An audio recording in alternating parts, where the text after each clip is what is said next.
Alrighty, fellas.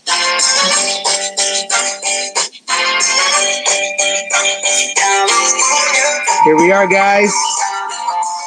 It's the day after the big event, the big question mark everybody had, the boys/girls CIF state tournament. With us today, of course, as usual, Esperanza's head coach for girls, Josh Rybeck, Golden Valley coach, David Juan Gamino, a.k.a. Canelo himself. And the man, he used to be the shoe god. I think now he's just the shoe legend. Yeah. Fernando Serrato. Fernando was supposed to be on with somebody who, unfortunately, I guess changed their mind on the whole after state debate. So let's get to it, fellas. How was your weekend, everybody? It was like a week. It wasn't like a weekend. It was a whole week. Yeah, honestly. Yeah, I kind of feel like Tuesday I was packing. Wednesday we're on the road trying to beat the shutdown of the Grapevine, and then it just was get to it right away. Oh, by the way, I told Asada I would definitely throw the shout out, so I'm throwing the shout out right now to Gamino and Golden Valley. As usual, they came through for me again. I needed a room to work out, and Gamino works out with his team, goes to check in, goes back to the school to open it up for us, takes care of us again. So Golden Valley, thank you very much again for freaking taking care of us. So appreciate it as always. But doors are open to friends, man. Always. Yeah, that's one of the few people out there that really mean it, guys. So if you're friends with Golden Valley and especially Gamino, you guys got a real friend. So honor that. Anyhow, back at it. So what did you guys think? 3-day event. That's honestly the biggest complaint I would have. And probably I don't have many complaints actually about this weekend. But just the longevity, like how long it was, it seemed like a long time for me. What about for you? Yeah, I mean, I talked to a whole bunch of kids from that made it the third day and stuff like that, and they were telling me, how tired they were, how exhausted, and in some of the girls' eyes, you can see them kind of like drained, like really bad, and I'm like, oh, we weren't ready for this, You're like, don't lose the first round, then you won't have to wrestle 5 times the second day. Yeah, honestly. And but you could see, like in every round, is it just me or you could see the level, like picking up every round, like, oh shit, like every round was like, okay, that was good match. The next round was like, okay, that was tough, we're getting. The next round it's like, oh man, okay, we're battling, and I don't know, that was just me or did you guys notice that also? Yeah, no, like by quarters, I saw like just some real tough matches that came down to like, seconds and by points. You know what I mean? Like it was brutal. It was quarterfinals from what I saw was brutal. Yeah. We went down in the quarterfinals, both my girls. The big names definitely went down in the quarters. Who's the biggest name you could think of? Ready, go. Estrada, right? She didn't win. Yes, Estrada went down big. She went down in the semis, but as far as in the quarters, I'd say Lizette Rodriguez and and Katie Gomez. Yeah, her too in the quarters. Do you think the 3-day tournament, or the second weight cut was too much? What do you guys? No, here's my thing, dude. Here's my thing. Okay, Fernando. Okay, and you guys too, Josh too. Okay, we wrestled duels Thursday, and then had a 2-day tournament every day. Every weekend I was in high school. Right. Like, why is this a big deal? I don't understand why it's a big deal. Because mentally they're not prepared going to state championships for a 3-day event, right? Like, you do it once. I think probably 5 counties weekend was probably the only time I remember, if I recall correctly, wrestling Thursday, Friday, Saturday, where we had to make weight 3 days. We had a tough duel with somebody from out of town on that Thursday, and then we wrestled, Friday, Saturday, 5 counties. Yeah. But my thing is this: ahead of time, you should prepare your team. Here's what I think. I think that to be there, like first day was great. Split session. Yeah, the weigh-ins was a little stupid as far as 5-hour wait between boys wrestling and weigh-ins. But second day, for everybody to have to be there from 8 a.m. to 8, I think they finished a little early, like 8 o'clock, 7:45. For everybody to have to be there is just stupid because Reno Worlds can figure it out.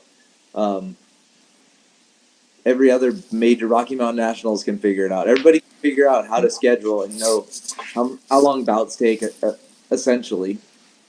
No, I didn't see a problem with that at all. And another thing, too, is like, do you have to worry about the 45-minute rule at those tournaments?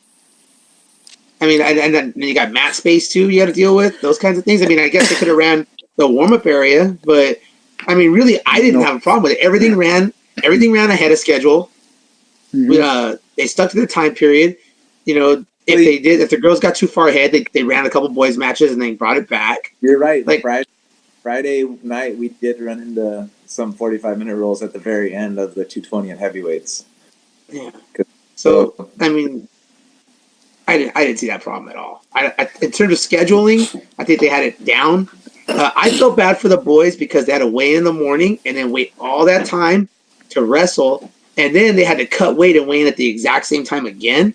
I think that was really fair. Yep. I thought they could have did something better, like let the boys weigh in at 11 since their session was going to start at 1, and then give them the time to cut weight that they didn't get at the end of the night. So you're saying CIF broke their own rule? Oh, yeah. 100%. Oh, How do you, like, have face doing that, man? Like, come on.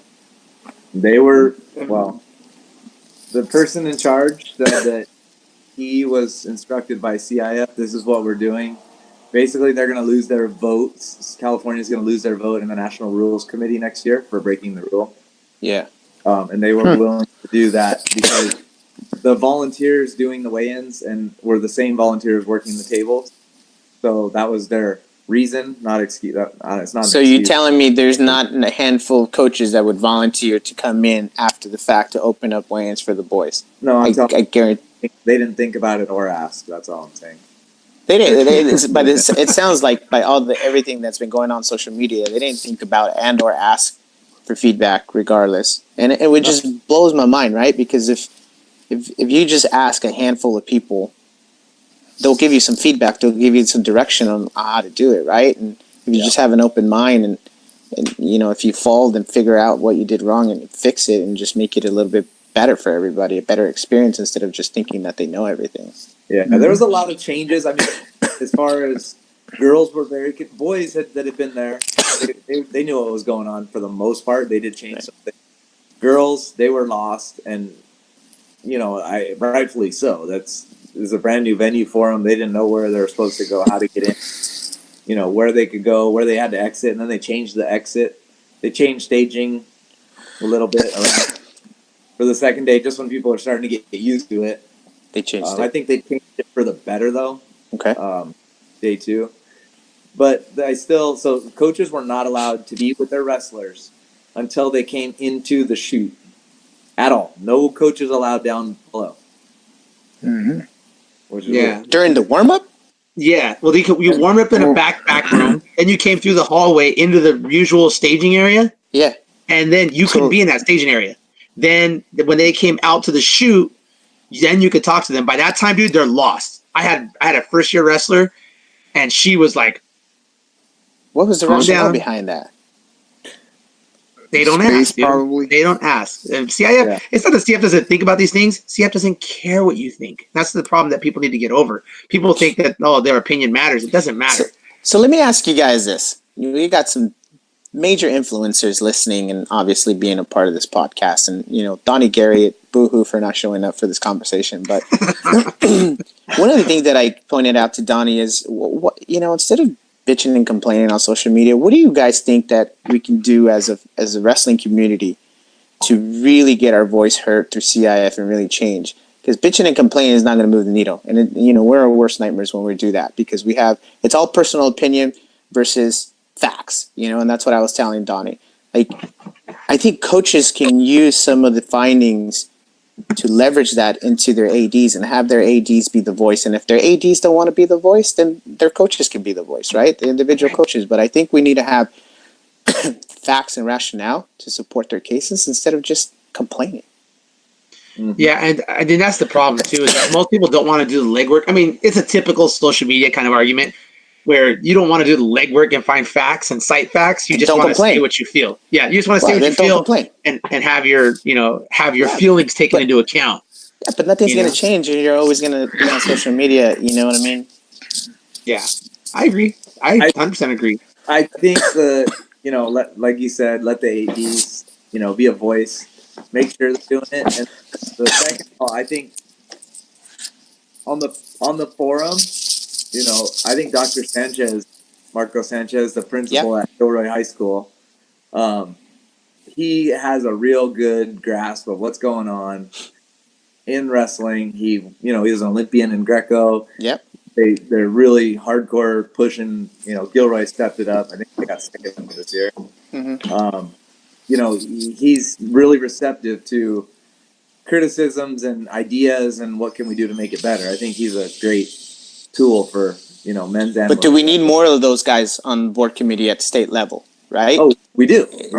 We need less politicians and more doers. Yeah. Yeah, that's the problem too. It's that some people are on those committees that aren't really involved, like really on the week to week kind of thing where they know what's necessary and stuff like that. I mean, how many times do you really see those members out there, at tournaments or whatever else, talking with the people that they serve? You really don't see them out there. Only postseason. Yeah, so they really don't care. Yeah, and these are the same guys that are running all the state events, right? Not just wrestling. Yeah, they run. Yeah, that's so for them, the efficiency level is probably the biggest priority for them, right? Like most revenue, efficiency, and time. Yeah, exactly. Yeah, so for them, that's their biggest kind of hurdle, right, or accomplishment, where you get individuals like Marco Sanchez or Dr. Sanchez that bleed wrestling and is looking out for the best interests of the athlete. I think we need more of those. Mm-hmm. Yeah. Mm-hmm. So, I don't know. I mean, okay, so the negatives that I saw was, like I said, the boys having to weigh in early and not have that time that the girls had, having to sit around.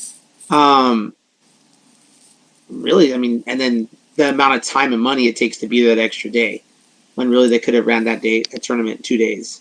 That was kind of rough. I mean, I guess time-wise would still be the thing. I mean, do you have enough mats and the 45-minute rule, stuff like that, to run that tournament over 2 days?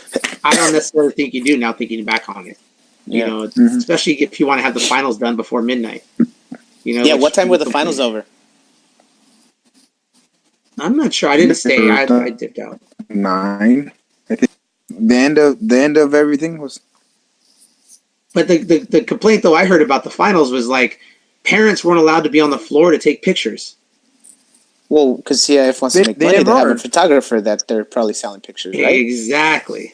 Which is petty, very petty. Yeah. So that's what I was thinking when they said that. I'm like, dude, they're gonna hose these people for max prep pictures. And I get it. I mean, Max Preps pays probably some sort of a sponsorship fee, and in return they get this, and that. But I mean, you're already asking for a parent to go out there for 3 days and pay for 3 hotel nights, and it's not cheap, man. And then, like I was telling Fernando too, like they charged a $3 charge for each individual ticket. So if you bought 4 sessions or 6 sessions, you paid $3 per session. Yeah, they do that every In addition, I'm like, what? Like that's like, yeah, it doesn't matter if you bought 10 tickets at one time or 1 ticket at one time. Like you pay that service fee for each individual. Now, is that new from previous years? Was that service fee always there? It's always been there. It's Rabobank. Yeah. So that's how Rabobank gets their money, huh? Yeah, that's how they get their money, I guess. But there's no way around it. You're just gonna have to pay it, just like Ticketmaster or anything else. But people are complaining about that too. It's like another $20 just per ticket or per person. On the bright side though, I mean, at least they have it in one venue. Girls are getting a little bit more. I know they, the whole bracket scenario kind of taking that away from the boys. I don't think that's fair, where the top 4 boys used to get brackets and now only the 2 because of cost sensitive reasons. But I feel like they need to be upfront and and just communicate that, So kids are not, Jace Luchow did a fantastic job of communicating, letting his voice be heard. But now that you have a kid that's been working so hard all year, and now it's not only is disappointed with his result, but he's looking forward to get a bracket, and now it's double whammy. Yeah, and let me be clear too, dude, guys. Before we tangent off too much on the ticket thing, Richard Valdivia hooked me up. All right, was a freaking homie because I had a coach who wasn't going to be able to see his daughter wrestle because of the expenses, to be able to be there. And Richard Valdivia, dude, I'm sure I'm cursing the man now. He's probably good. Well, he's already got Mario bugging him, so that freeloader. You could deal with that guy. You can deal with anybody. But Valdivia, dude, came through big time. I tried to buy him a drink, and he was like, no. But we definitely had drinks. Shout out to the Wards also, the new Swamp family. But what's up, Mr. Ramirez? How are you? Mr. Ramirez had a very successful weekend. Everybody's talking about the state champs. Let's talk about the man who does so much with so little, Mr. G. Ramirez, who came through. I think he had 4 qualifiers, Gene? I think that's your title too, but that's getting too personal. It's cold. It's been cold, all right? It was cold up there. Yeah, it was cold up there. Yes, 4 qualifiers. 2 placers. 2 placers, 1 in the finals. Yeah, and she's a repeat finalist, right? She's a repeat 2-time finalist. And yes, and a top 10 team. Yeah, we finished in 8th place at the end. Yeah. Congrats, man. That's awesome. Thank you. Yeah, with 4 qualifiers, really 3 got me points. You always have that one girl, I think, that is sometimes a little bit overwhelmed over the situation, especially a first-timer. I mean, I've taken her to a lot of tournaments, but nothing at this level. She's never gone to Fresno. You see the big stadiums or anything like that. So, there's a lot of performance anxiety, I would say. And I wanted her to have a better season, but, she was done after 2 matches. But my sophomore, I was really proud of her. She came through with a couple of wins in the consoles, and then she's wrestling 2 weight classes above. So she's really a 45. But I had her at 60s because of the other seniors ahead of her. And she came through with 2 wins and she took 2 losses. But, she was really happy with her performance as well. And she looks forward to next year. And she's like, I'm going to come back and surpass what I did this year is what she said, which is awesome. Awesome attitude to have, especially when you're wrestling bigger girls. Well, like her coach. I mean, likes the bigger girls, I guess. But good job there. I mean, I'm a Monroe fan, and actually my Facebook popped up this morning last year when you guys made the finals, and I posted up for you guys. So Toya's freaking awesome kid. So see, I don't know why she doubts herself. It's so funny that kid doubts herself. She's the only heavyweight I've ever seen hit off a nice clean chin whip. Literally just reach back and woo! Wait a second here, ladies and gentlemen. We got royalty that just popped up right now. Oh my goodness! I defer my minutes. All hail to the king! Chairman of the board. Ladies and gentlemen, I pass my minutes on. I give you the only man who could literally tell us all to shut up while we all just listen to him just wield this shield of success. And I picked it. I'm going to be the first one to give myself credit. I don't have a hard time patting myself on the back at all with this one because we've had other coaches on. We talked about who was going to win it, about the construction of teams, how they managed to bring together these athletes. And I was the one who said, no, ladies and gentlemen, I'm sorry, but when you got grassroots leading up into this thick stock of, don't get excited, Ramirez, thick stock of success that blossoms into this beautiful thing. And I said it as a competitor against them. I'm saying it now as a fan of theirs. San Fernando Tigers came out with their claws and pulled off the first LA City wrestling title. Congratulations, Coach. Thanks, guys. I don't even know if you guys could hear me. It's my first time on this. We can hear you. Yes, we can. By the way, I thought the headphones would be black and gold. I'm a little let down right now. I'm just going to say. I think those are Ramirez's Monroe ones right now. Gold and black. There you go. I was about to go to bed right now. I'm tired. 3 days of wrestling. I've been in bed all day. So were you in bed all day from celebrating all night? Is that what happened? No, we're just exhausted. We're planning our celebration maybe in a couple of weeks from now. Everybody's trying to rest up. I expect my my chair there, my invite to be in the mail. So yes, I called it. The only one on the podcast. Yeah. Everybody And we else had is quiet talks right about now. that. We did for sure. But how was it though, Coach? I mean, you guys. I mean, it was kind of close. You know, leading up to things. And then like a 4-way race, I think it was. Yeah, it was about a 4-way race. Day 1, we were in the lead. We felt pretty good about it. Day 2, we had a lot of our wrestlers just start dropping like flies. We lost some match. I mean, we lost matches we knew we were going to lose, and we were hoping we were going to get a couple points here and there by our third seeds or whatever we got into the tournament. We got lucky. We got a couple injury defaults. Got some points there.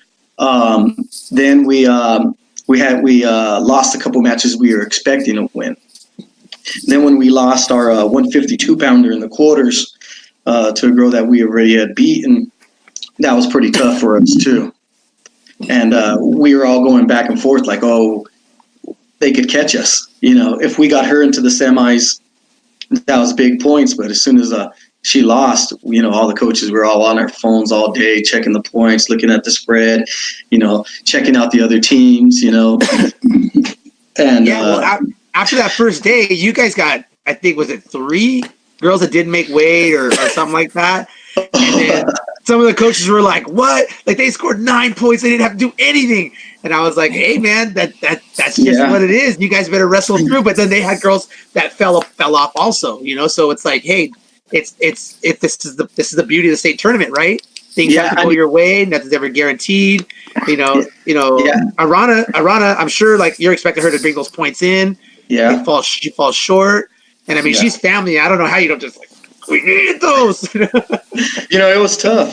And we it was her first loss of the season, but I know you know, and I've been talking to you about it, but she's been out of practice for the last 6 weeks.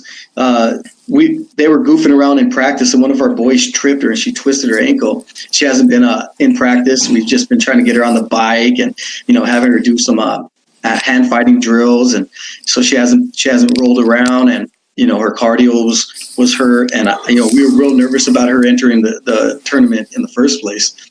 But you know, she got a lot of heart, and she's a 9th grader, so she didn't even know any better, and she thought she could win it. So you know, she went in there. She's a tough girl, but when she lost, it was her first loss of the season, and she wasn't able to bounce back. Yeah, it was real tough. That's rough. So who would you say then? And I mean, not to put any of your girls ahead of any other, because it's a team effort for sure. Who would you say, though, that really had their breakout performance for you guys? Viviana Garcia, our 9th grader. She's you know, as a middle schooler, she's come through our program, and she's been everywhere. She's been nationals everywhere. She's wrestled pretty much all the girls that she was gonna wrestle throughout the tournament. She just hadn't wrestled them in high school, and she came back. She came through for us. You know, she made it to the quarters. She lost in the quarters as well. It was a tough match. She had to come back and win. She did. You know, she made it. She took 4th, so she was a breakthrough performance for us as a 9th grader. Hey, I love her hands. I'm a fan of how she uses her hands, because she's one of those few girls. You know me, I like physical. You know, I like girls that get on there and bang. And it's good to see her like bang, boom, pull right to her shot with it. And I like watching that kid with her hands a lot. I'm a fan of hers. So, you know, Lena and Gianna kind of falling short.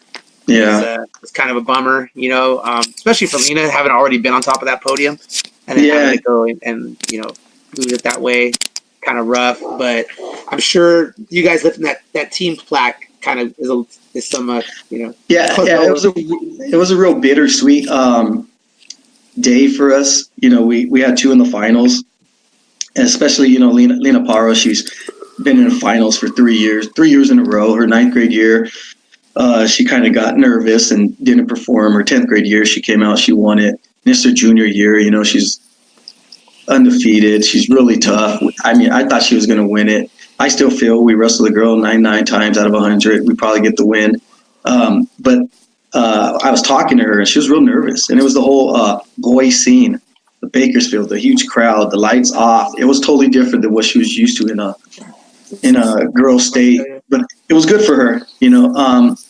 I think it's going to be a loss that she's going to have to. She's going to learn from. It's going to make her tougher. It was real bittersweet. I mean, we won the title and we lost our 2 in the finals, so it was tough for us. The individual losses were real tough for us. Yeah. So we were talking about kind of the pros and cons about the event. Let's start with the negative first, so we can end on positive. Okay, what did you see negative in the tournament coming through? I was trying to log on and get into the system. I've never been here before, but I was catching a little bit of what you guys were talking about earlier. I think how we weren't able to talk to our athletes when they were in the tunnel. We have 4 freshmen on our team, and we have another 4 sophomore on our team. They're real young, and for them to go through the tunnel in Bakersfield. And, I remember doing it as an athlete and walking through that tunnel, and you're walking through there. You got all the athletes performing. Warming up. The coaches are down there. They call your name. As soon as you hit the mat, you're ready to go. Let's wrestle, and we try to warn them about that, but we weren't able to.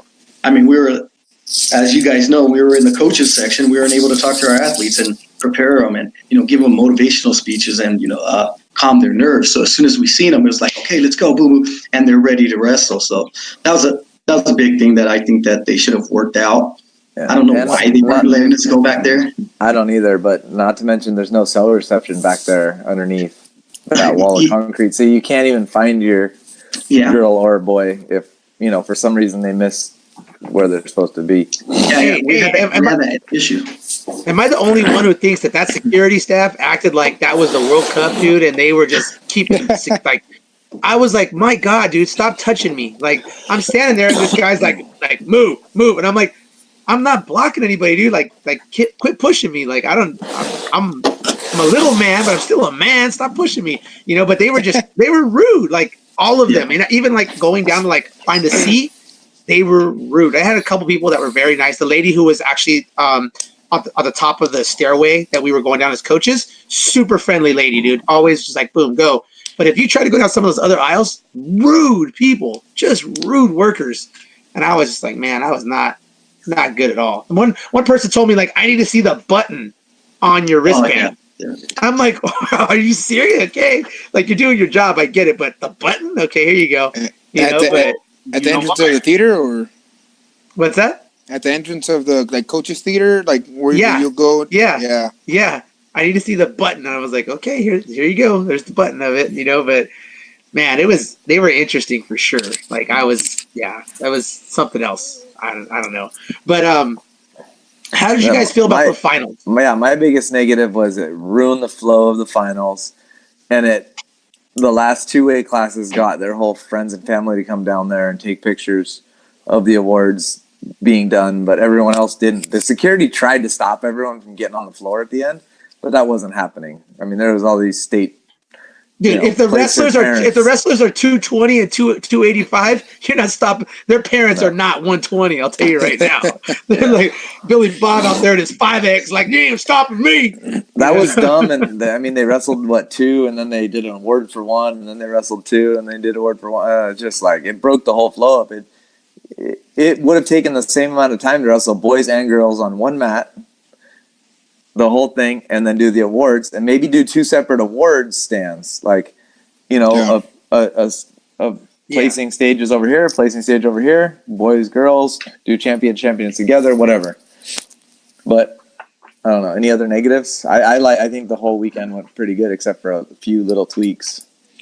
I don't know about negatives, but I saw a lot of like issues, like when it came down to I don't know, just coaches and refs, kind of the way they interacted. Even like one of our assistant coaches, got dinged and almost ejected because he I may have cursed out a ref during one of our guys' matches and stuff like that. It was a little intense, and I don't know. There's a lot of calls in this weekend that I wasn't too happy with. Well, I thought that was the positive for girls being there. They finally got good refs. Like, for real, you're so used to bad reffing, you're not used to getting the refs that are stalling when they take 2 steps back immediately.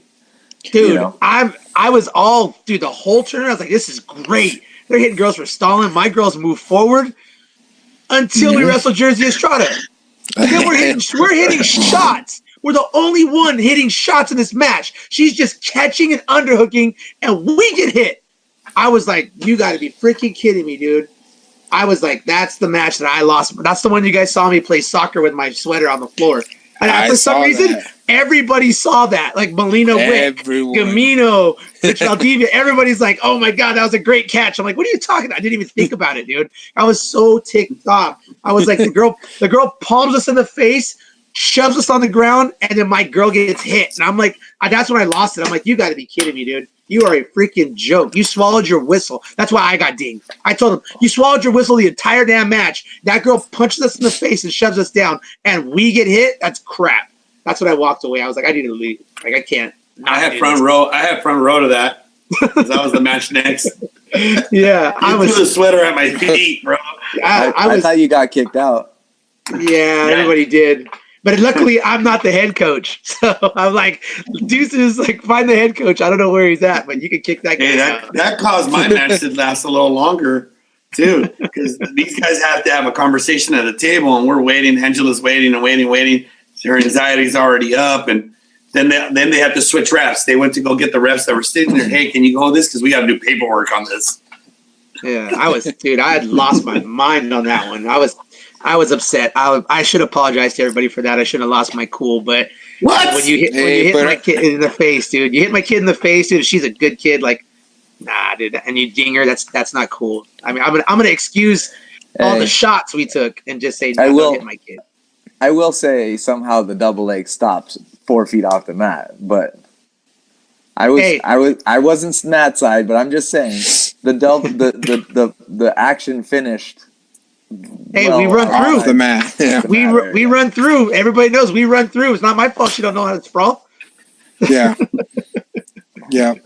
So, but hey, every single time we went off the mat, because we took all the shots, every single time we went off the mat, palm in the face. Oh, hey, I'm gonna knock myself out. Literally though, like every single time we took a shot, palm in the face. It's you know what? Then hey, I'm gonna finish the shot. You know, if you're not gonna hit her for stalling, I'm gonna show you she's not wrestling. So, and it's not the first time she does that. I mean, when Asada got a chance to wrestle her, every time Asada took a shot and they went out of bounds, you know, just like how you said, palm straight into Asada's face. Almost pushed Asada over a table once, freaking because of it. Oh, you're talking about Estrada? Yeah. I mean that's I like physical wrestling, I don't dislike the kid. I don't. I'm all about it, but don't go beyond that, you know, and don't pretend like, you know, you dominated that match. You did not. She scored 1 point because we let her up. That is it. Mm-hmm. And we'll take that match anytime they want to go to. And you know what? I'm gonna say it right now too. My girl, how long is Jersey Estrada wrestle for? Oh, yeah. So she was a freaking knee-high to a gnat, okay? My girl, 14 months, okay? Good job. We'll take that loss as a win because my kid, honestly fights her parents to wrestle. So when a referee swallows his whistle like that, I do take that personal because my kid fights her parents to wrestle. So good luck to her, though. She's going off to college, so we'll see how it goes. What was your guys' match of the tournament? Well, I wanted to talk about the negatives. I didn't get a chance to say anything. Sorry. Go ahead. You know, I walk around and I talk to a lot of the coaches. I tap into the brains of a lot of the guy coaches this last tournament. And I actually asked them and went up to them and said, hey, tell me how you feel about having the girls here, you know, and be honest. It's off the record that I'm not going to name anybody. You know, I just want your opinion. And I talked to maybe about 5 different boy coaches, some from like the Catholic schools, some from public schools that I've gotten to meet in the years. And pretty much the consensus was how expensive everything is outside of that arena. They said the hotel prices are going to be going up as well next year because they're realizing the amount of people that they got and that they're able to charge a little bit more. So I think that's the only thing that they viewed as the addition to the girls. That was the only negative, and the availability of the hotel rooms. I'll be honest, I was only able to afford one room we got there on Wednesday and we left right after on Saturday as soon as the award ceremony for our girls were done, and we took off home, and I slept on the floor with a couple of coaches in the rooms because I just asked if I could crash, that I'd get them later somehow because I couldn't afford. So I slept on the floor, made sure my girls had their room and everything like that. But yeah, it was expensive for me. Hey, what was your excuse for trying to climb into my sleeping bag that night? Come on, man. That's like It was cold. It was that's cold only like weekend. yeah, that's only like one of those shopping bags you get for 10 cents at the store, dude. With some newspaper and some of that hamster stuff inside of it. Sawdust. Yeah, whatever. Oh, but yeah, that's the only negative that I heard of. You're overlooking the biggest negative of the entire tournament. All of you have. Okay, the biggest negative was that commentary for the girls. Oh, they're in the finals. Actually, we wouldn't have had any commentary again. Flow Wrestling had nobody to do commentary. They only had one microphone, so Josh and I couldn't tag team it up. But they were planning on having nothing for the girls. And this was something that I saw kind of throughout the weekend. They would say, "Oh, up next is Anya Drury versus." I'm sorry, I forgot who she was wrestling, but who beat her, I should say. And they would that was it. They wouldn't say Fargo, runner-up, World Team Trials runner-up, returning state champ, 2-time finalist. They wouldn't say anything. And then the boys would come up and it'd be like, "And now," and it was this long, grand, drawn-out thing. And then luckily Josh asked questions because Josh is an inquisitive guy. And he's like, how'd that go down, Josh? How did you end up getting the gig? It was something. I was talking to Flow guys, and they were just starting to talk about setting up for the finals and what mat they were going to do and which one's going to be boys, which one's going to be girls. And I said, "Oh, who's doing your girls commentary?" And he goes, "Oh, we're not doing girls commentary. Because we only have two color play people. Oh, that's me and this guy, and we're just going to do the boys, and we're just going to let the girls just be live on Flow, on a separate mat." And I was like, Thank you, Flo, for allowing them to be part of it. I was like, "Really? You're not going to do commentary? You got some pretty good girls there." And I'm like, "I know a decent amount about girls." I was like, my podcast partner and I will definitely do it. And he was like, "Really? You'll do it?" Yeah, heck yeah. Well, we'd love to have that. And then he's like, "But I only have one mic." And it was not like the headset mic. It was this little like the mic that I don't know the pastor puts on, like a little tiny mic. It was Howard Cosell. It was Howard Cosell, like on the skinny mic. Yeah. Exactly. Well, so yeah, I volunteered to do it. They did get me. I had to pry a little bit, but I got all the bio sheets from the ones that the wrestlers filled out, so I was able to do it, and I knew how to pronounce most of their names. Yeah. So that was decent. I tried to make it. The problem that I didn't know anything on the production side, though. I didn't know what happened to the mat when there was a 30-second pin. So I tried to keep talking a little bit, but then I got 6 minutes of talking about nothingness while the boys match is going in double overtime next door. Yeah. So that was a little bit. The only time, it worked out good was when the boys had a pin and the girls lasted longer. Didn't happen much though, right? No, a couple times I think. Maybe during Vasquez's match, that's about it. But yeah, that was the other side of it. The negative that I saw, that once again, Flow Wrestling just dumps on the girls. But I do give Josh credit because Josh was throwing us out there. Podcast. I was like, Josh is getting a jacket. I'm telling you right now. He earned that thing, dude. Well, I told him, he's like, "You can promote anything you want, just don't swear." And I was like, "Oh, you should have gave me that microphone, son. Oh, I would have had so much fun."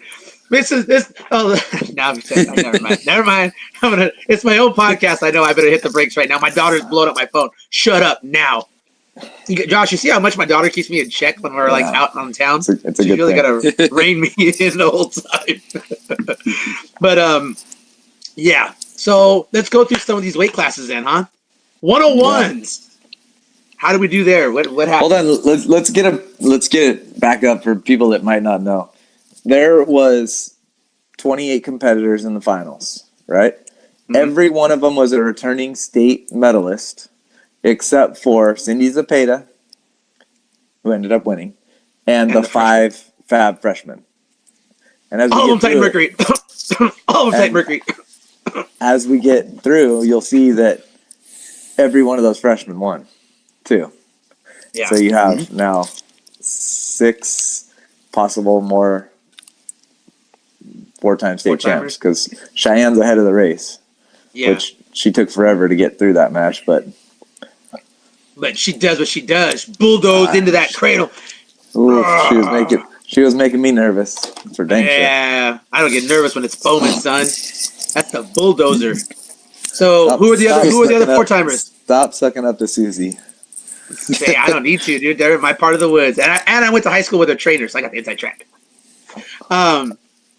But who are the other? Let's see if you remember, Josh. Who are the other 4-timers prior to? Let's say prior to Aleda and Gracie. Alyssa LaFrancis. Gabby Garcia. There you go. Aleda Martinez, Gracie Figueroa, or as the announcer said, Grassy Figueroa. Grassy. How dare that, man? That's terrible. She actually came over during the live cast, and we were chatting about that, about Grassy. The coach from Arvin, right? What's her name? Alicia. Yeah, she was doing the clock next to me, so she was helping me out with some of that. Was the clock still there when she left? Yeah. Never mind. Oh, damn. Cold-blooded, bro. What happened? I'm just saying. And I know her. Sure, you're gonna feel it in the ribs, and then it's gonna come out in the eyes, son. She's gonna get you. Like I like it. All right. So anyhow, wow. So yeah, but so 101s. Cristal runs through as we thought she would. Put it on. Who did she have in the finals? She had Samantha Martinez. I love those girls, dude. Those girls are awesome. I don't know. You find me somebody who doesn't like the Martinez sisters. I think they should be on a watch list for ISIS because they're evil human beings. Those little girls are sweethearts, and they wrestle everywhere. So they're seniors, right? Yep. Yeah. Ooh. So that era is over. The Martinez sisters, Samantha and Sophia. So 106. We called it, son.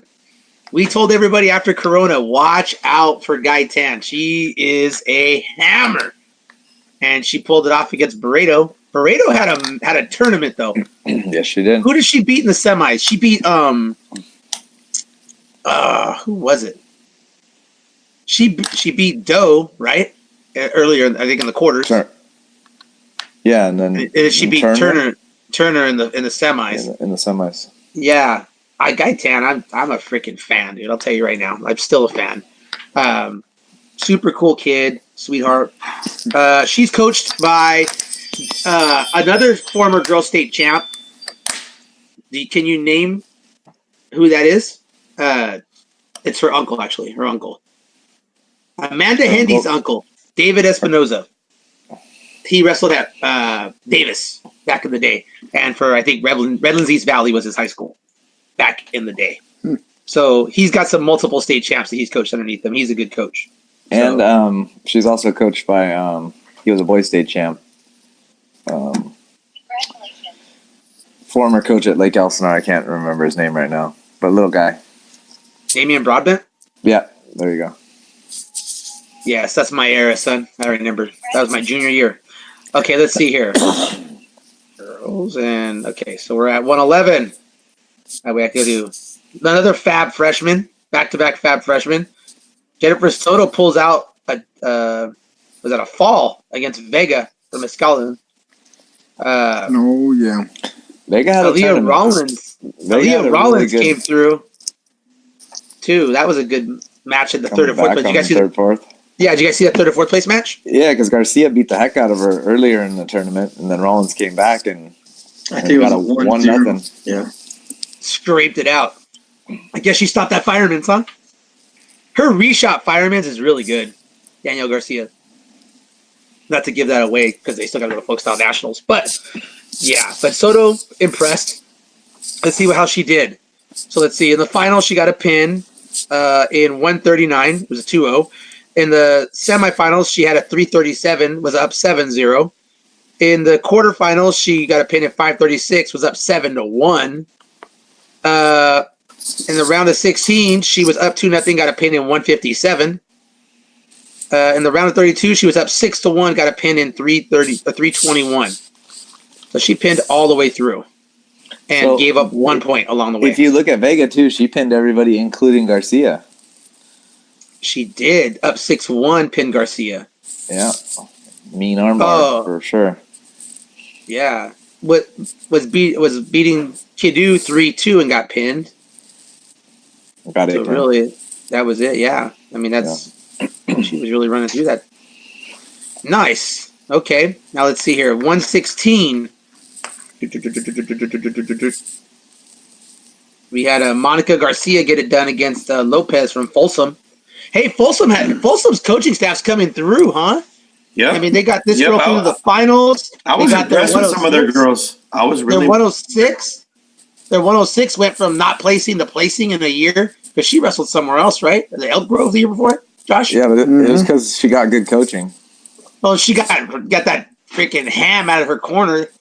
People got to realize, you know what? Coaching your kid isn't always the best thing for your kid if you don't know how to coach. Anyhow, it's okay. His wife doesn't like me anyways. It's all right. Good, but Danielle Garcia coaching, getting that fall. It was up 11-1. Got the pin there. Did she pin her way through? Oh no, 7-0 in the semis against Kamusian. Wow, she really beat Kamusian pretty good, huh? Kamusian. Got the pin against Jerez in the quarters. Pin in the round of 16. Decision 7-1 against Jenna Basic, who was, I think, the formerly ranked number 2 girl, right? I think so. Yes. Something like that. Let's see here. How many LA City finalists were there? Props to Charlotte for not qualifying last year, coming and getting third this year. Yeah, we all knew that was a travesty. But how many? There was three finalists from the city. Yeah, 3. Wow. Let's just remember that when people start saying that they ask why the city gets an extra qualifier. Just remember that, fellas. They had 3 finalists. All right. Yeah, San Fernando had the 2 and I had the 1. For boys, they're like negative 1.8 right now on the boys running total, but for the girls, they're got to be plus. It's because Jess jumped over to the girls' side, son.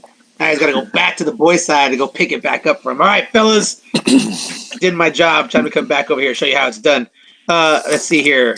Hang on. Where are you at? Oh, 121. Adriana Lopez beat Ashley Venegas. That's what upset, huh? Because I believe Whitney was the number 1 going through that. I thought. So when I went to dinner last night after the thing, went to Logan's Roadhouse, and she was there watching her video, and her coaches told me, yeah, she is the chin whip girl. We were definitely looking for that. You just got to circle. Yeah. Just circle. 126, Cindy Zepeda came through on that one. Went from not placing to placing, like Josh said. Is there a stronger human being, pound for pound, than that girl? Oof. My Lord. Just the musculature in her shoulders when she ties up or grabs a hand or goes after the elbow, you just see the strength. Because Niles is pretty impressive. Like my daughter wrestles with Niall Jernigan, and she rides her. And Niall's really hard to keep down. Niall's pretty good at that, tripod stand-up. And, dude, Zepeda makes Niall look like she is a house of cards. She rides her so damn tough and so strong. Like, she was just running through everybody. I was really like, dang. Yeah, very tough. Yeah. So she had a good match against Say in the semis. Kelly Escamilla coming back up. winning 5-3 in the semis, and then losing 3-2 in the finals against Zepeda. That was a good match. Happy to see that go down. Bowman, like we said, came through, got the pin in the finals. Did she pin her way through also? Nah, she majored in the semis against Wilden. Mhm. I like Wilden a lot too. That girl's a goer. So that was a good match. Let's see here. 37s. 37s was an upset, if you could call it that. I mean, Anya's really not like you gotta scramble to find out what she's gonna do to you. Josh says it every week. But She got thrown to her back. yeah. Dude, okay. You see the video? Watch the video. Anya Drury is probably one of the most coachable kids you could possibly find. And that video is proof. Because I'm not a fan. My daughter's not a fan of that. I won't call it what I was going to call it, but that ill-advised outside trip. But you hear her coaches go, she goes inside, the coach says outside. She immediately goes outside, and girl just goes, Inside. boom! Inside. and just whack right to her back. And it was like, Damn. if ever but you let's- wanted a kid not to be coachable, it was that moment. Yeah, but we don't. Well, at least I don't sugarcoat much. It's crap. She's so athletic. If she had a double or a single that she could finish all the time, she would have teched that girl in the finals. Yeah, she tripped. She tripped and fell on her butt doing a stupid outside trip. I'm sorry. Yeah, she's strong. Yeah, she can jack somebody up, and she gets away with it against everybody, probably up until the state semis. But The problem is, if she doesn't develop a shot, she's going to have a lot of problems continuing in high school and then when she gets to college. You know, and I know her goal, we talked to her on the podcast, her goal is to be an Olympic gold medalist. I've never seen an Olympic gold medalist doing that outside trip. Now, Kyvan Gadsden did it to Kyle Snyder, so that was different, dude. He double overed him, stepped over, like I was in the crowd, dude. I was like, whoa!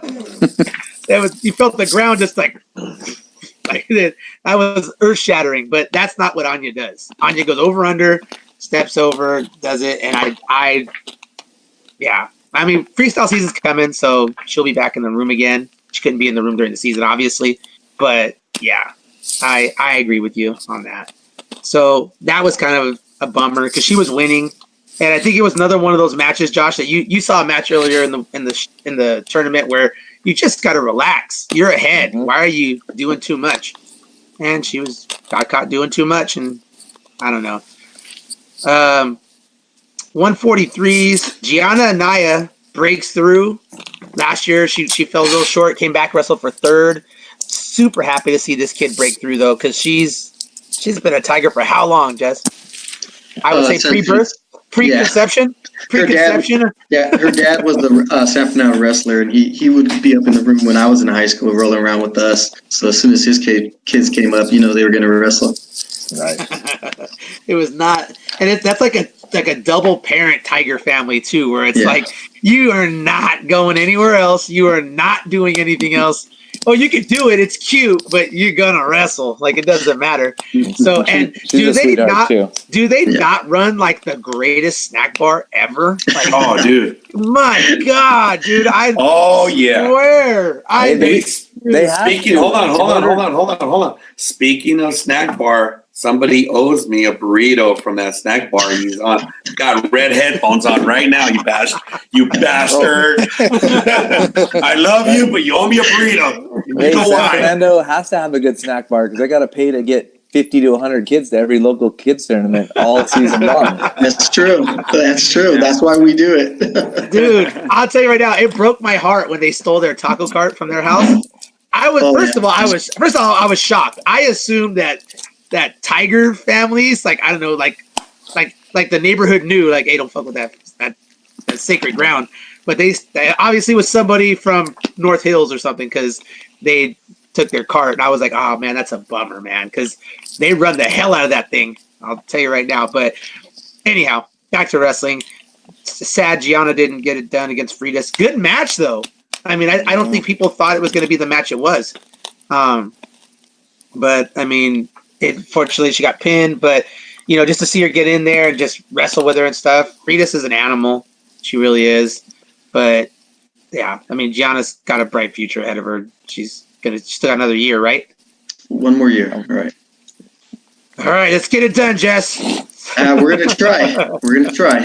We're going to work hard. That's all you can do. Yeah. Let's see here. 150s. We really got to talk about this. I think it was like predetermined going in. And then you talk to her because, like, my daughter wrestled with her sister on Fargo teams. Super sweet family. But just listen to these times. 15 seconds. 30 seconds. 17 seconds. 46 seconds. It took her so long. 29 seconds. Are you kidding me? She just ran over everyone. Dude, she stuck a cadet national champion in 30 seconds.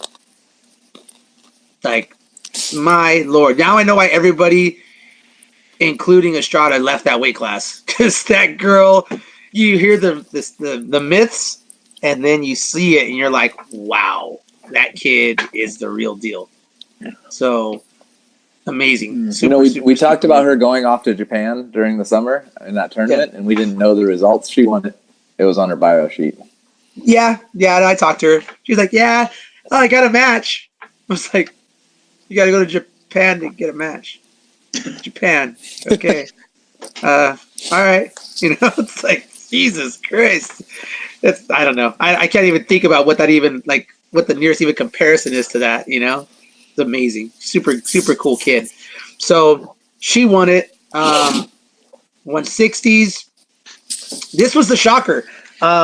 And we wish her the best. We really do. Katya Osteen, unfortunately, didn't make the trip. Didn't really get a good explanation as to what happened. I heard everything from stitches to not getting cleared, which I don't know if that there was something long-term to get cleared from.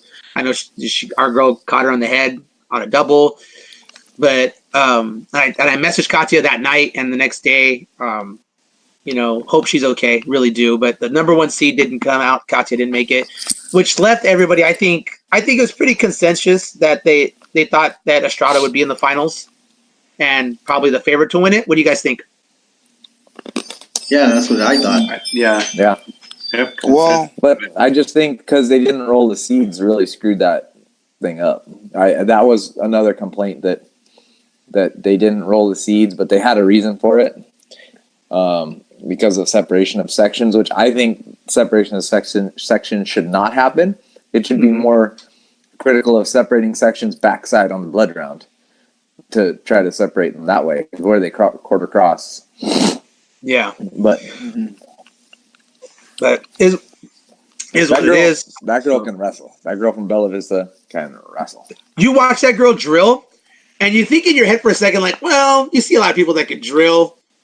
Maybe she can't apply it. And then you see her wrestle, and you're like, my God, that girl can wrestle. And she did. She took it to Jersey, beat her 5-0, I think. Didn't she win Napa this year too? Yes, she did. Okay, that's why I was. That's who I saw then. I knew I recognized her because I was like, when she was wrestling Jersey, I was like, this girl is really pushing Jersey to the limits here. Mm-hmm. All right, I think I you can always second guess, but I think that probably should have been the final. Jersey and her. Oh yeah. Yeah. Well, but because they didn't roll the seeds. I don't know about that. I didn't see much from Jersey, but just gonna say I expected more. But don't we all, man? I mean, when you get a girl who's a national champ, multiple Fargo finalists, World Team Trials finalists, undefeated. Josh, didn't you say it before? She's undefeated in high school. And I thought Jersey would open up, and I talked to her at Birmingham and stuff like that. We invited her on the podcast. I thought, I don't know, but maybe there's something going on with her. I don't know. Maybe she had an injury or something. Who knows? But I just didn't see a lot from her. Were you guys surprised by her performance, or was it what you guys thought you would see? I think the girls were too big for her, maybe. I feel if Katya shows up, Katya beats her. I didn't see too much from her. She wasn't able to move the girls like she's able to move the girls. She has that underhook and good motion, and she moves these girls, pancakes them, hits cross knee picks and all that. And she wasn't doing it. But I just think the decision was, I mean, Jimmie had said that she was sick of cutting weight and whatnot. But I just think that's the lesser of two evils between Amit and Katya, or even if you go down all the way to Lily. I think they thought that was their best shot. Is what I would think. I'm not putting words in their mouth. That's just hypothesizing.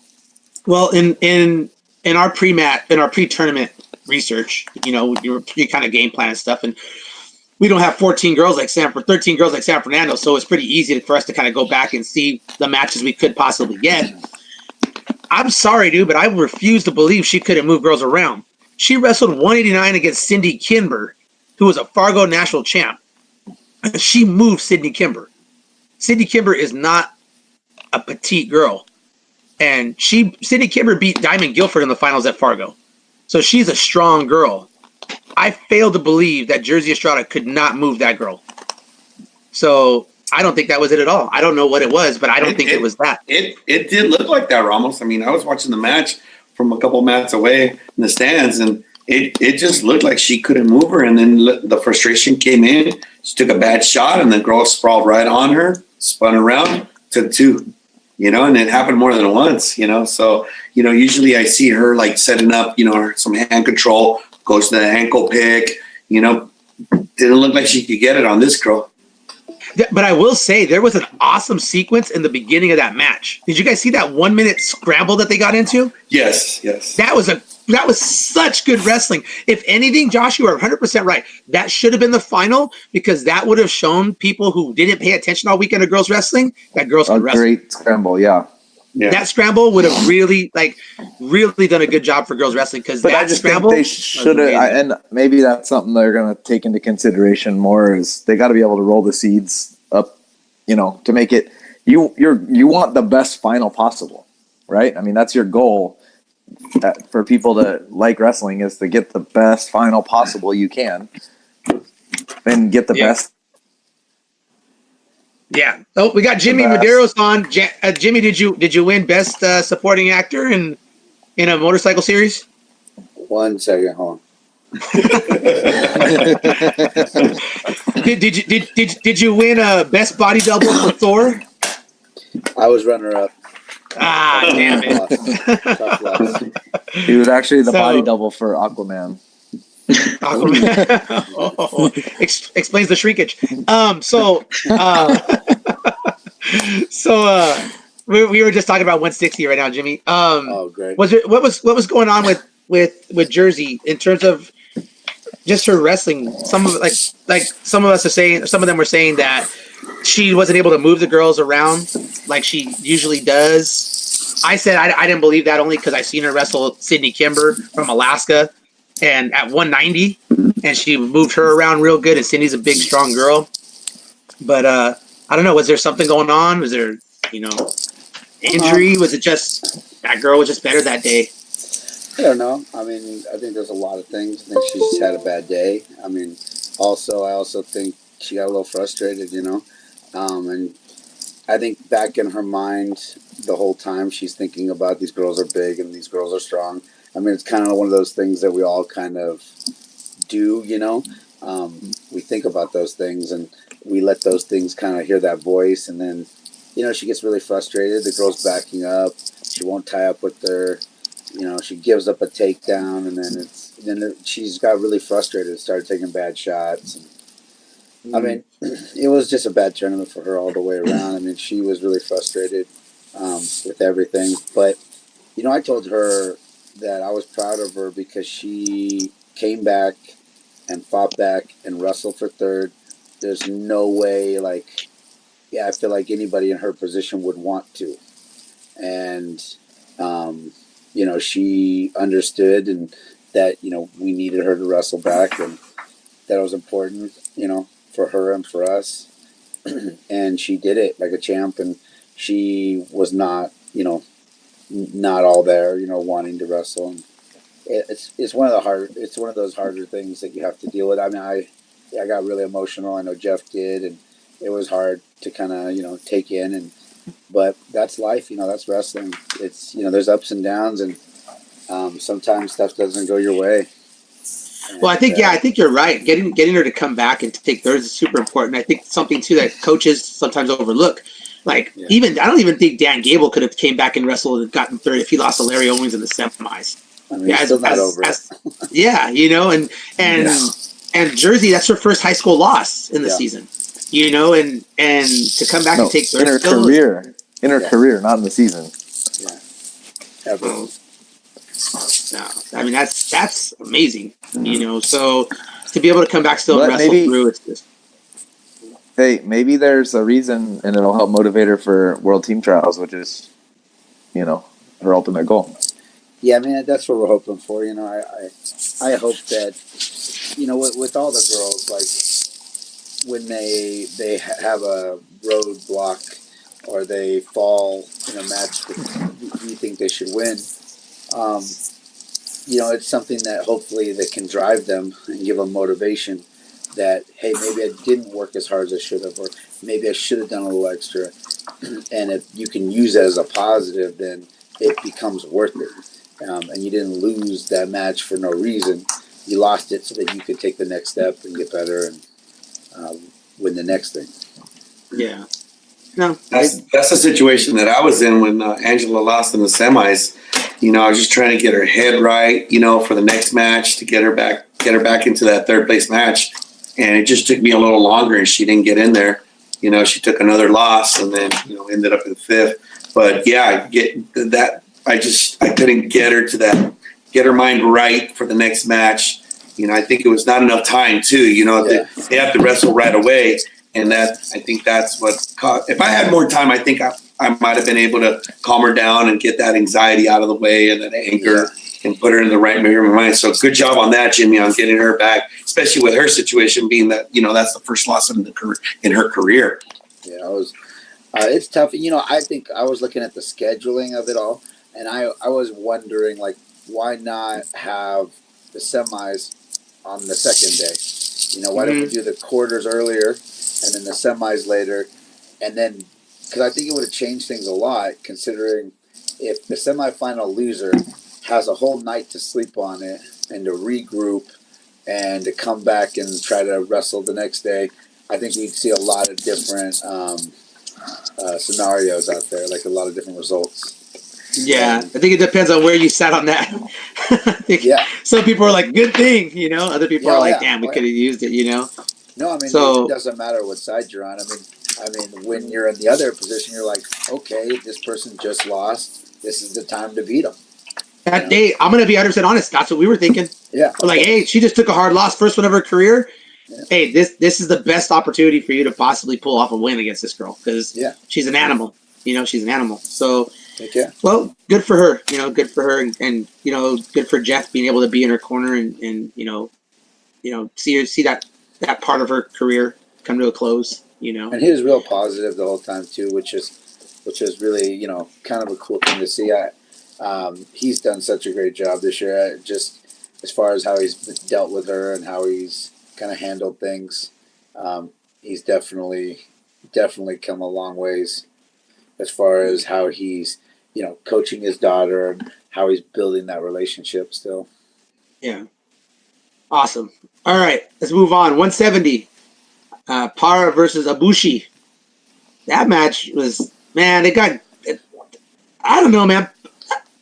Lena likes to wait till the end, man. I don't know how you still have hair. My thoughts are on this is the first time Lena's ever had to make weight 3 days in a row. I mean, the first night, I don't know if you guys know, we had a runner from the arena to the hotel room. She cut.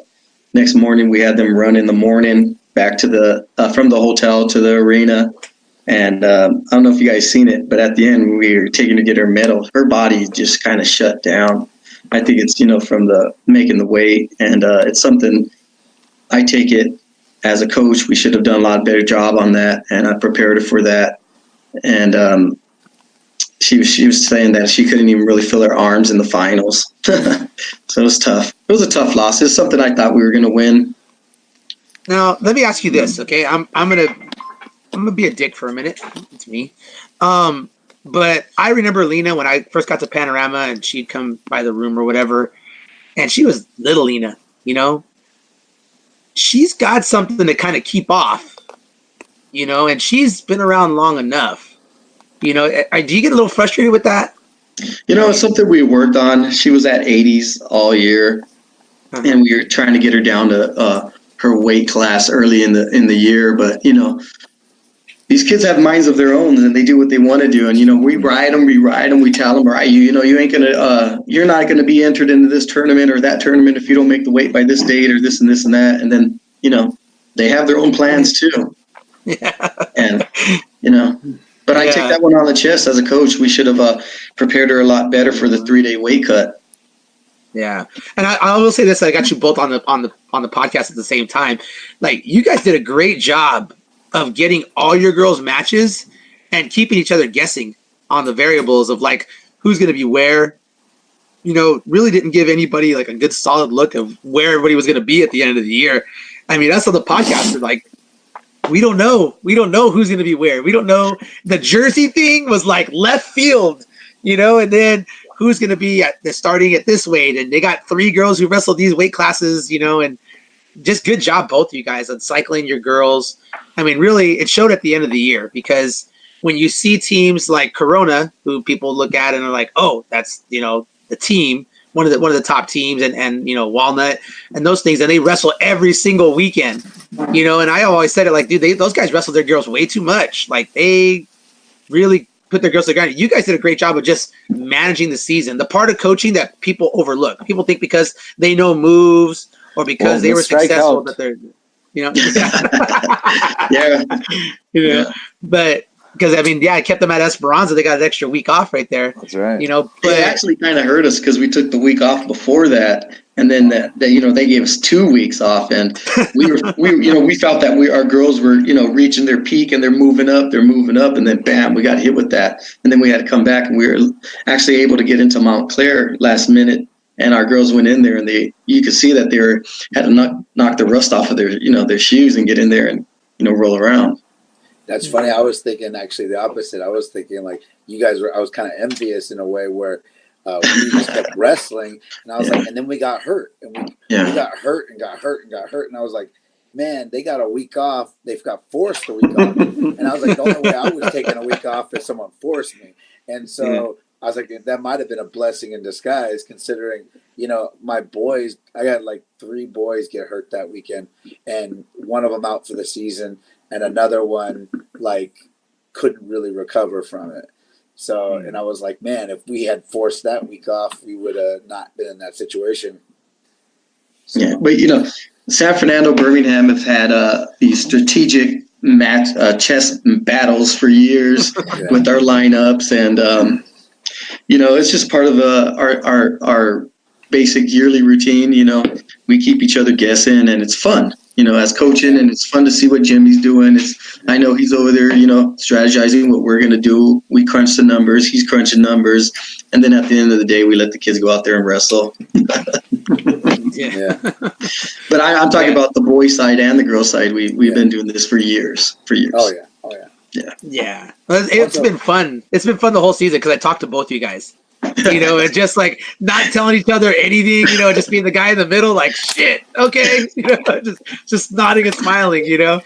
But hey, while these 2 guys are fighting each other and strategizing against each other, I'm taking care of everybody behind them, you know, the rest of this section, because don't forget, I came in 3rd. You know, it was real funny. We were rooting for Birmingham at the state meet. And I was like thinking to myself, I was like, wow, I really want Birmingham to win these matches. It's been a while that I've said, like, I really want them to win these matches. You know, well, before Jernigan's last match, we had Menlo Atherton. And Jimmie comes up to me, he's like, hey, we could really use a win here. My girl's like, what? I was like, they need our help. Go in there and help them. It's not just about us anymore. We were standing to the right of Jimmie and some of his coaches, and I didn't realize it was them, but I heard cheering going on when Menlo had lost the match, and I looked over. I was like, oh! I looked over. It was the Birmingham guys. They were rooting for the same losses that we were. Yeah. The enemy of my enemy is my friend. Yes, exactly. But yeah, I mean, good for LA City. I mean, what is it? 2 teams in the top 4? Yeah, 3 in the top 10.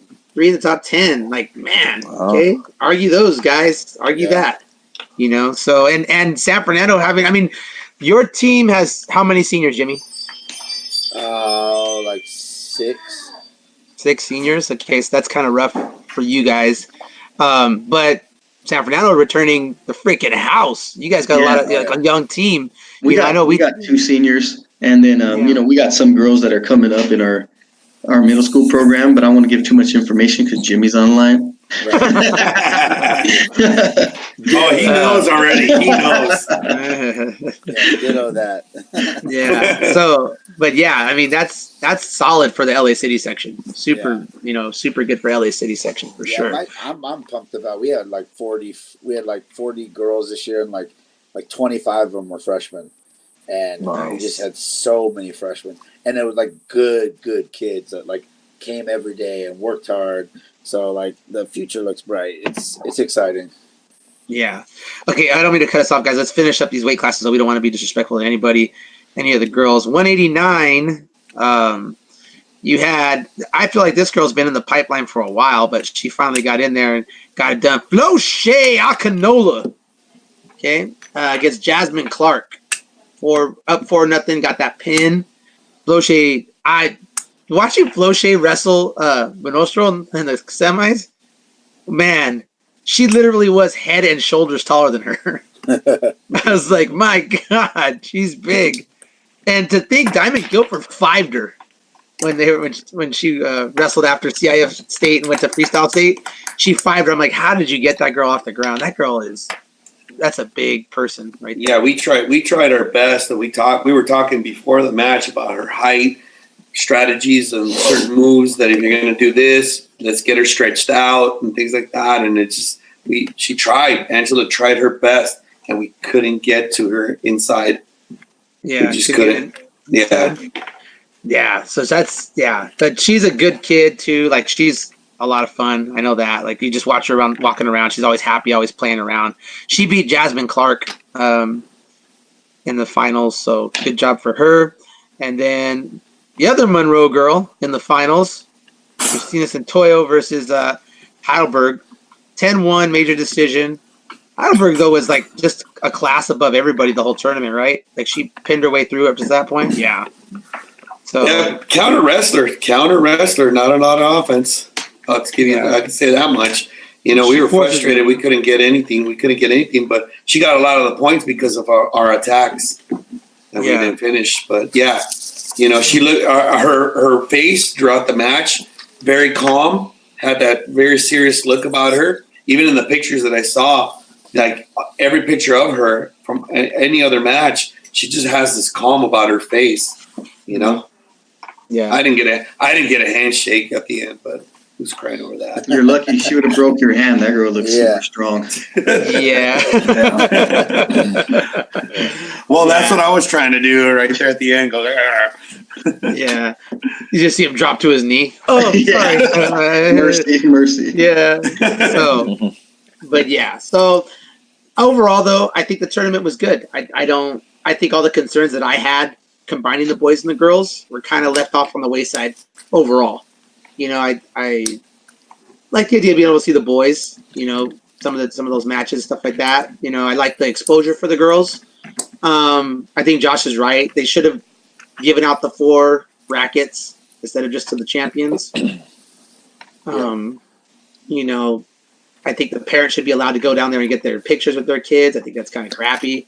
I just think they need to do 2 award stands, one on the girls' side of the mat, one on the boys' side of the mat. At the end, run all 14, let the parents down, take pictures, yada, yada, yada. And I think it actually take less time. Even if you turn the stands to face the stands. And then they could just walk down into that area, the those first 2 rows, take their Yeah, but pictures, that's and annoying. then go. That's annoying. I don't know. Well, listen, that's a freaking nice segue. So if they have an excuse as that they don't want people on the floor, fine. Turn it, have it face the stands. Everybody in front can take pictures that needs to.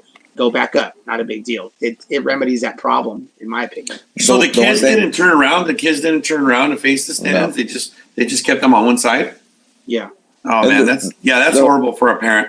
The one thing I did see the comment that was the positive for doing it, the medals, the way that was, is that the whole crowd got to see them get their medals, whereas normally at the end maybe there's 10%. I can attest to that, man. Yeah. I'm a heavyweights coach. Did anyone ever talk about the fact that there was no bathrooms for the coaches to use? Oh yeah, downstairs. Because they wouldn't let us go back there? Yeah, And I Jimmie went- was trying to go to the bathroom in the corner. I was ready. I mean, Oh, is that the warm sensation I got on my leg when you were standing next to me? yeah. No, he's like, I'll be right there. I'll be right there. I mean, No. it was messed up because, I had so many kids wrestling that I could not go up and out up to the arena and go to the bathroom and then come back in enough time where if they'd have just let us use the bathroom down there, it would have been Well, we talked helpful. about why coaches aren't allowed down there anyway. You Oh, made yeah. it Boise State plenty of time. Like, Yeah. I don't know why they decided to do it this year. Yeah, I mean, it didn't make a whole lot of sense. And I thought a lot of people were frustrated with that. You couldn't even talk to your kid except for when they got onto the mat, and you got 5 seconds to tell them anything. It's hard, how do you get them mentally prepared and talk about your game plan or whatever 5 seconds Yeah. before they go out there. Especially you got young wrestlers. Yeah, Yeah. girls have never been there. Like, Yeah. None of the girls have been there. yeah, Yeah. they didn't even know where to go. I had to walk them down. The guy's like, "You can't come Yeah. in here." I was like, "I'm just trying to show them where to go." Like, Yeah. Oh, we talked about that too, how unfriendly the security was. yeah, I was like, my Lord. Okay, well, let's be positive about this then. Like, let's get some constructive criticism going. yeah. Let's each go through it and go through it. All right, Jimmie, if you were to give him some constructive criticism to improve it, what would you say? I think I would. Well, one of the things I would like to see maybe change would be the no consolation on the first day. I felt like I had one kid who lost their first match the first day, and Done that's all for they the day. wrestled. Yeah. And then she wrestled 5 matches coming back in place, and they were all like 1-point grinding matches, and I'm like, why she wrestle 1 match one day, 5 the next? Like, she could have wrestled at least 1 or 2 of those matches on the first day. And I know it's about money; they want to make money, but Well, I think they grossly underestimated the amount of time the girls would take to get each match done, too. all right, yeah, Yeah. 'Cause they were way ahead. That makes sense. Yeah, they were for sure. What about you, Ramirez?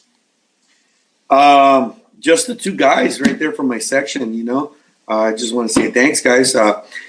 Jimmie sat down and helped me coach Angela at one point. Jess, while I was coaching Angela, Christina was coming up and he asked if he needed me to go get her, and I said yes.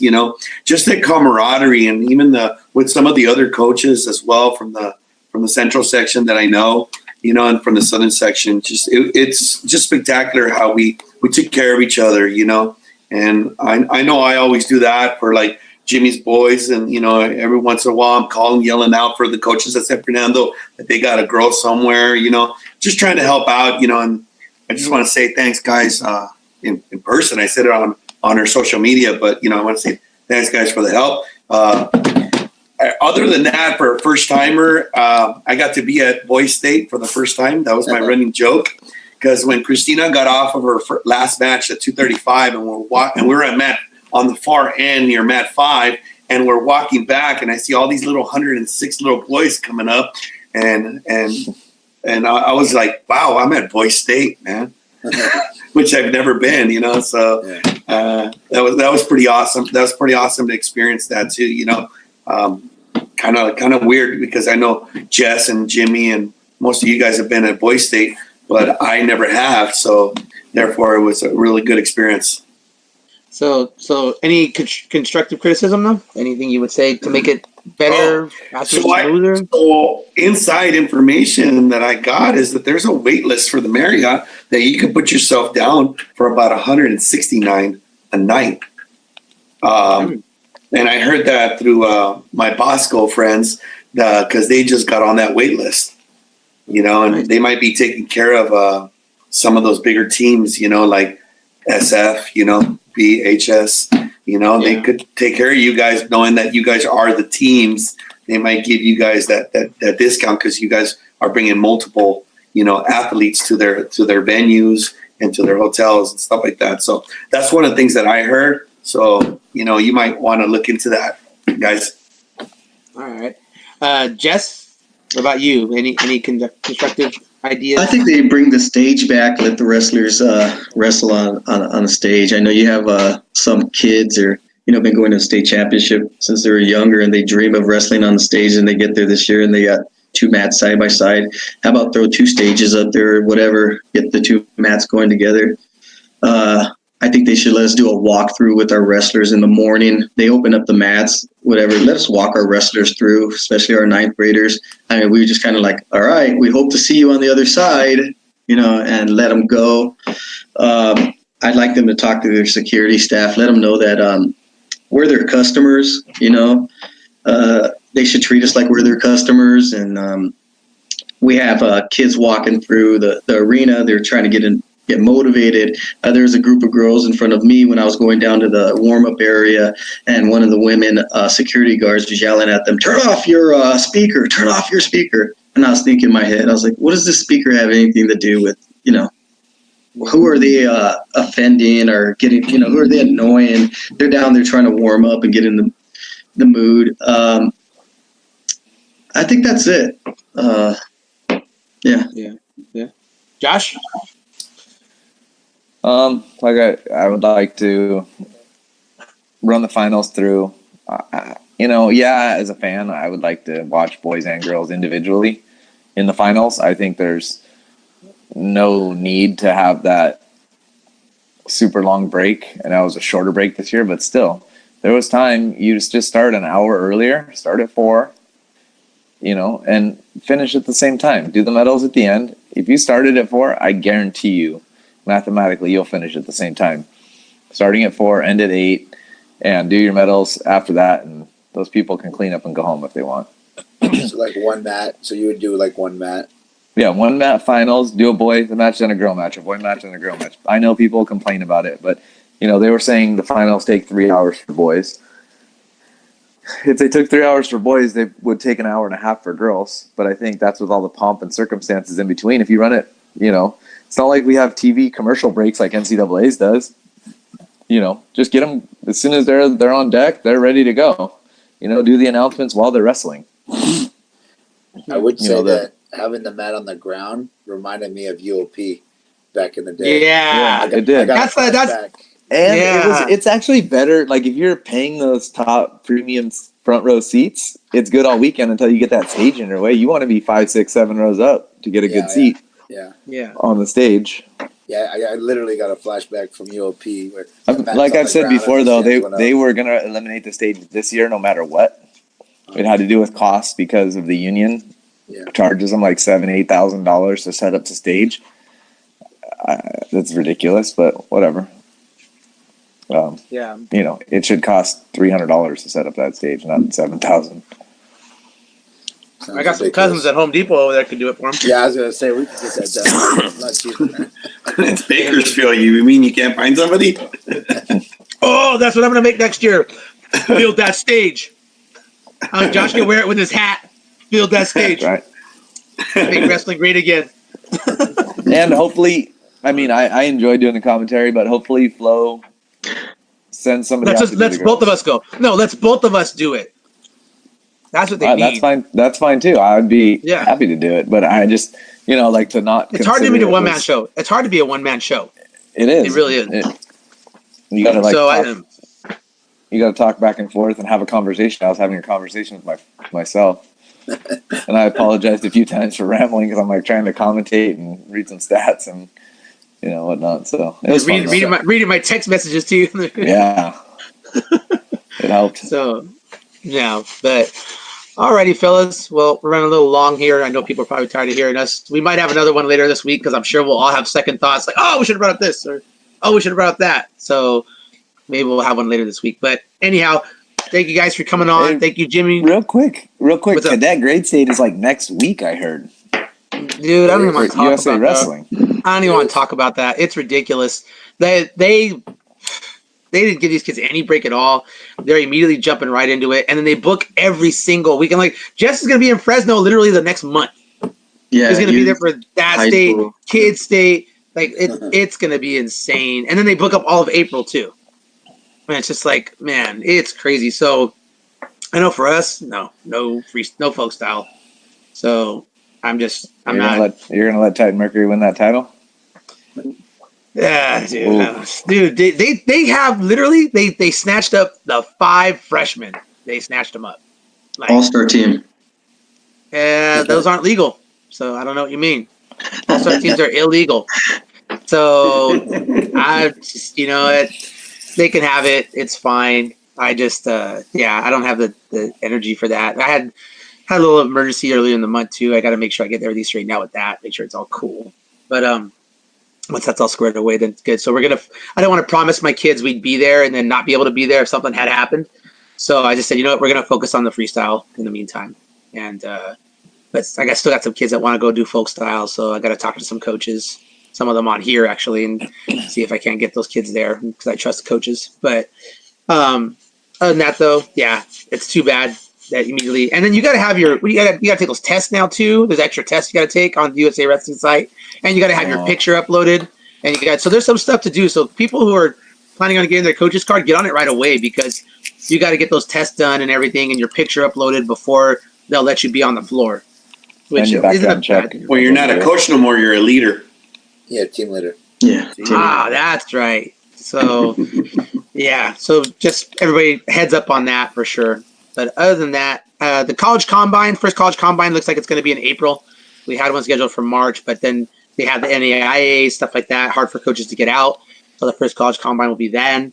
We got some stuff coming up, so we'll be talking about that soon. And then we got to we're going to create a website too, Josh. We got to talk about that. Yeah. You guys don't know, we got denied access. Otherwise, we would have did a podcast from the state, actually. But we got denied because we're a podcast. We're not a website. So we'll start working on that right away. But anyhow, again, Jimmie, I know you're busy with your Oscar party. We appreciate you jumping on right away. Good job to your team. My girl are cleaning up. So. that guy should write a. That guy should write a book. My chick would be like, "Get him." My chick in Bowers wife be like, "Get in here and clean up." But Ramirez, good job with your team. Congrats to your girls again. We freaking love those girls. They're freaking awesome. And they were repping the shorts we saw, so good for them.